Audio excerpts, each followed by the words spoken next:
Hello friends, welcome to Ravinder వర్స్. ఎలా ఉన్నారు? అందరూ బాగున్నారని అనుకుంటున్నాను. ఇది డైలీ జిమ్ సిరీస్లో డే 5. నాకు పుషప్స్ ప్రాపర్గా రాదు, సో నేను ఆన్లైన్లో కొన్ని టిప్స్ చూశాను. సో అవి ఇంట్లో ప్రాక్టీస్ చేస్తున్నాను. టిప్స్ పర్ఫెక్ట్ వర్క్ అవుతున్నాయి. సో నేను పుషప్స్ చేయగలుగుతున్నాను. మా వైఫ్ని బస్ స్టాప్లో దింపేసి నేను జిమ్ స్టార్ట్ అయ్యాను.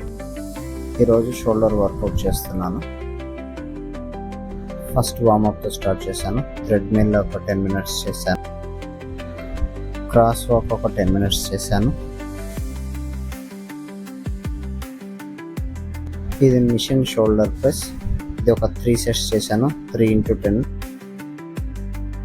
ఇది dumbbell over head shoulder press. ఇది ఒక 4 sets చేశాను, 4x10. ఇనిషియల్గా నేను ఫామ్ కోసం ట్రై చేస్తున్నాను. ఇది సీటెడ్ అర్నాల్డో షోల్డర్ ప్రెస్. ఇది ఒక 4 sets చేశాను. ఇది సీటెడ్ డంబుల్ లాటరల్ రైజ్. ఇది ఒక 4 sets చేశాను, 4x10. ఇది ఫ్రంట్ రైజ్. సో ఇది ఒక 4 sets చేశాను, 4x10. మీకు నా కంటెంట్ నచ్చినట్టయితే please like, share, comment and subscribe to my YouTube channel. Thank you for watching.